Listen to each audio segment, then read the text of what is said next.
지난주 6일, 7일에 벌초를 마쳤습니다. 벌초를 할 때마다 드는 생각이 있습니다. 야, 잔디를 제대로 가꾸는 것이 참 힘들구나.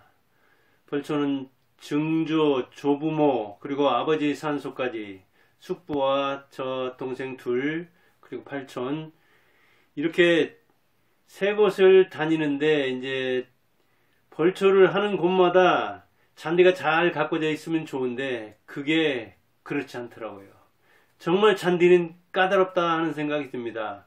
토양도 잘 맞아야 되고 통풍도 잘 되고 수분도 적절해야 되고 또 태양도 들어야 되고, 그래서 우리가 고속도로 변이라든가 큰 길 옆에 이렇게 쭉 가다 보면은 주변에 밭이라든가 이게 숲이 우거지지 않고 잡초가 많지 않은 곳에 잔디를 잘 가꾼 그런 묘가 있는 것을 우리는 많이 발견할 수 있습니다. 숲속에도 물론 잔디가 잘 자라게 해서 잘 가꾼 묘가 있지만 그거는 지극정성이 들었을 겁니다.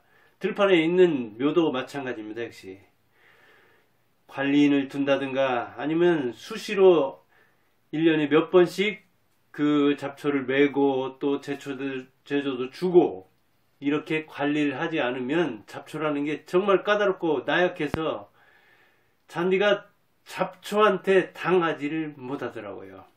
우리가 풍수 그러죠. 바람과 물이 산 사람한테도 필요하지만 죽은 사람에게도 필요하기 때문에 풍수를 보는 겁니다. 죽은 사람이 사는 곳을 음택 그러죠. 음택, 음양오행이 나오죠. 그러면 산 사람이 사는 곳은 양택 그러죠. 이거는 양 나오듯이. 그런데 죽은 사람이 사는 집 잘 가꾸는 것이 산 사람 집을 잘 가꾸는 것 못지않게 어렵다는 걸 알기 때문에 요즘은 장묘문화도 바뀌죠. 그냥 화장해서 공원묘지에다 이렇게 안치한다든가 절에 모신다든가 아니면 자연장으로 지낸다든가. 요즘 이제 평장이 꽤 나오더라고요. 제 고향이 전라북도 진안에도 보면 평장이 그 납골 그 화장한 그 봉분을 골분을 묻는 거죠. 그리고 이렇게 표지석 세우고 평평한 걸로 그냥 땅하고 그러니까 뭐 같은 높이입니다. 그리고 요즘은 이제 그 주변을 아예 시멘트로 포장을 해서, 또 시멘트가 그대로 나와 있으면 안 되니까 거기다 파란 뭐 페인트를 칠한다든가 아니면 이제 돌을 깔아 놓은 듯이 시멘트 포장을 하고 그 위에 자갈을 깔아 놓고 자갈에 이제 또 페인트를 칠할 수도 있고 그대로 두고 그 주변만 조금만 이 잔디를 심는, 그럼 관리하기가 훨씬 편하겠죠. 이제 그렇게도 나온다고 합니다. 그러니까 매장 문화가 바뀌고 있는 거죠. 매장한다 하더라도 매장하지 않는 사람이 많은가 하면은. 그리고 납골당은 요즘은 한때는 그 납골당도 있었는데 요즘은 별로 찾아보기가 힘들더라고요. 새로 하는 사람들은, 옛날에 납골당을 설치해 놓은 사람들은 이제 그대로 쓰지만, 그런데 주변에 잡초가 많고 잡목이 많은 산골 그 높은 곳, 그런데 옛날 명당은 그런 데가 명당이었잖아요. 지금은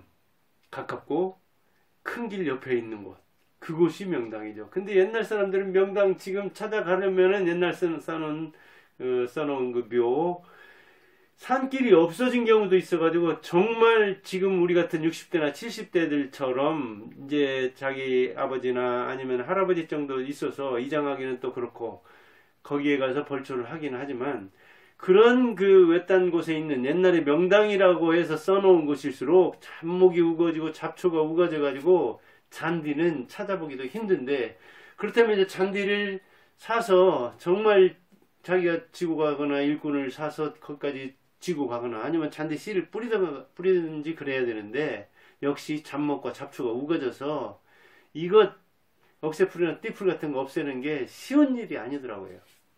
그래서 이제 세 군데를 벌초를 했는데, 이 아버지 묘는 20년 넘었는데 앞에 잡목이 있어가지고 그거 제거하는데 저게 해야겠다, 저게 해야겠다, 맘먹은 지 몇 년 만에 제거하고 이제 그걸 뭐랄까 뿌리까지 이렇게 죽게 하는 그런 뭐 농약을 뿌린다든가 이제 그런 맘먹기 몇 년 만에 동생하고 이거 그 숙부가 와서 큰맘 먹고 했습니다. 정말 한나절도 더 걸려서 벌초를 무려 그래서 세고 하는데 이틀 걸렸던 거죠. 이처럼 어찌 보면 그 앞에 이 조경 같은 걸 한다고 해서 조경수를 심는다든가 저도 이제 향나무도 심고 뭐 측백도 금백인가 그것도 심고 그 다음에 그 백이라든가요 이렇게 여러 가지를 심었는데 한 5년은 볼만하더라고요. 저쪽도 향나무도.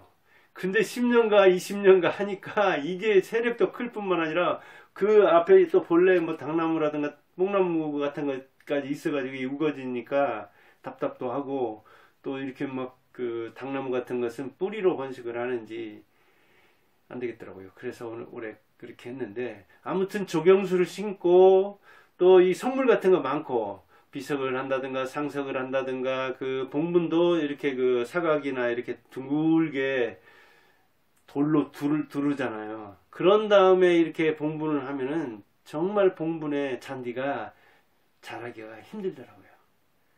그런데 옛날 사람들은 이제 숲이 있으면 위에서부터 대대로 해온다고 해가지고 또 대개 보면 숲 밑에다부터 그 밑에부터 했는데 지금은 가운데 이 안은 비어 있는데도 거기는 잔디가 잘 자라는데 그 위에서부터 했을 때는 이제 잡목이 또 우거져 가지고 그렇다면 이제 땅을 봉분 있는 데만 이렇게 사서 몇 자리를 썼다면은 그 위에까지를 또 이제 사야 되는데 그래야 나무도 제거할 수 있고 그러는데 그럼 이제 땅 주인이 또 산 주인이 협상도 잘 안 되고 가격도 아주 비싸게 부르는 수가 있고 또 그 맘먹고 한번 묘 썼다든가 이렇게 이장을 했다든가 한 그때 이렇게 한꺼번에 해야지 그걸 다음에 한다는 것은 맘먹고 하면 그냥 1년 1년이 벌초하는 것도 금방금방 지나오듯이 선수 갔을 때 벌초할 때라든가 성묘할 때 저걸 저렇게 사서 어떻게 해야 되는데 그게 말처럼 쉽지 않더라고요. 그래서 정말 이 큰 길에서 볼 수 있는 아니면 어디서든 이 산속 같은 데서 볼 수 있는 잔디 잘 가꿔진 이 묘 그거 정말 마음도 있어야 되고 정성도 있어야 되고 또 그 집안이 잘 이렇게 뭐랄까 협조도 해야 되고 쉬운 일이 아니더라고요. 어디 정말 쉬운 일이 없죠. 이성계릉은 그 건원릉이죠. 구리에 있다고 하던가요. 저는 안 가봤는데 이제 대개 뭐 세종릉이라든가 이런 데를 잘 가죠. 그런데 봉분에 억새를 심었다고 하죠. 자기 그 고향에 있는 함흥이던가요? 고향에 있는 그 억새를 가져다가 심어라 해가지고 봉분은 그렇게 가꾸고 그 다음에 이제 봉분 아닌 그 주변은 잔디를 가꿨잖아요. 그러면 이 억새풀이 이렇게 씨가 날아가서 자라가기 쉽습니다. 쉽습니다. 잔디에. 그러니까 그 왕릉은 그걸 잘 관리를 하는 거죠. 그 잘하면 캐내고 그다음 버치지 않게. 그런데 우리 보통 사람들은 왕릉처럼 더 높게 잡아가지고 잡목에서 뭐 씨가 날아와서 나무가 자란다든가 잡초가 자란다든가 하는 거를 방비할 수 없잖아요. 몇백 평 그것도 크더라고요. 우리 할아버지 할머니도 아버지 할머니도 그렇고 한 150평씩 150평씩 이렇게 되는데 원래 그 뭐랄까 숲속에 있던 그런 곳에 자라던 그런 잡초들이 많기 때문에 띠풀인가 그걸 상당히 없애는데 작년에 한 5번 정도 뭐 농약도 하고 때로는 가서 뽑기도 하고 그게 정말 쉬운 문제가 아니더라고요. 할머니 할아버지 묘는 이장한 지가 한 10년도 안 됐는데 잡초가 날아와서 그렇게 번식하는 것을 잔디가 못 당해요. 그래서 잡초가 2, 3년 가면은 잔디는 그 속에서 어찌 보면 시들시들 하거든요. 이렇게 참 어렵더라고요. 그러니까 이게 성물, 돌로 뭘 많이 설치한다든가 또 그 조경을 해가지고 뭐 나무 요란하게 심는다든가 또 주변에 그 이렇게 하면 나무가 있고 그런데 위에서부터 이렇게 묘를 써온다고 해가지고 너무 나무 밑에다 쓰고 그러면 이게 안 좋더라고요. 근데 지난 다음에 알지. 그 사람들은 이제 그 이른바 그 뭐 풍수라고 하죠. 이렇게 그 묘 쓰는 그 옛날식 방식 그리고 천년만년 이렇게 묘를 쓸 듯이 해가지고 그렇게 생각해서 위에서부터 하는데 어찌 보면 정말 한 3분의 2, 내 이제 중간쯤서부터, 그래도 요즘 이제 자녀들은 매장 문화가 뭐랄까요, 어색하잖아요. 그렇게 안 하려고 하는데, 그래서 이제 우리 대 정도, 제 자녀 세대까지 갈지 어쩔지는 모르는데, 증조면 뭐 되게 한 정말 100년 안팎 됐고, 우리 할아버지도 보니까 전 얼굴도 모르고, 제가 태어나기 3년 전에 돌아가셨던가, 그러니까 얼굴도 모르고 한 70여 년 이렇게 됐는데, 참 손자들까지는 이제 모르지만 그 증손자까지는 모르겠습니다. 이제 벌초라도 할지 아니면 남한테 맡겨서라도. 하여간 벌초를 하면서, 옛날 사람들 중에서는, 옛날 사람들은 이 관원 상제할 때 상제를 굉장히 중시 여겼죠. 상제가 아주 중요했죠. 관원 상제. 그래서 장사를 지내는 것이 바로 그의 인품을 말하는 것이요, 효성을 말하는 것이요, 나라에 대한 충성을 말하는 것이요, 그렇게 봤거든요. 그래서 자기 그 부모 아니면 이 뭐랄까 큰아버지나 작은아버지를 장례에 제대로 못 지내는 것도 사람 노릇 하기 힘든 거였습니다. 그렇게 잘못 지내면. 그래서 오죽하면은 그 유배를 갔다든가 하면은 멀리서 유배를 갔는데 이제 고향까지 모셔와야잖아요. 그 주검을. 그것을 위해서 자기 재산을 다 판다든가 아니면 빚까지 내가지고 사람을 어마어마하게 동원해야 오잖아요. 지금 같으면 뭐 자동차로 실으면 금방이지만, 옛날에 멀리, 이를테면 고향이 이 전라북도인데 저 함경도로 유배를 보냈다고 생각해 보세요. 함경도에서부터 지금까지 여기 그 고향 전주까지 이 상해를 메고 온다고 생각해 보세요. 어마어마하게 걸립니다. 몇 달 걸리는 거예요. 그러니까 그 경비가 이만저만이 아니죠. 그런데 그걸 안 하면 양말 행세를 못 했다니까요. 그래서 자손이 없으면 조카가 한다든가 어쩐다든가, 어찌 보면 장례도 그렇게 지냈죠.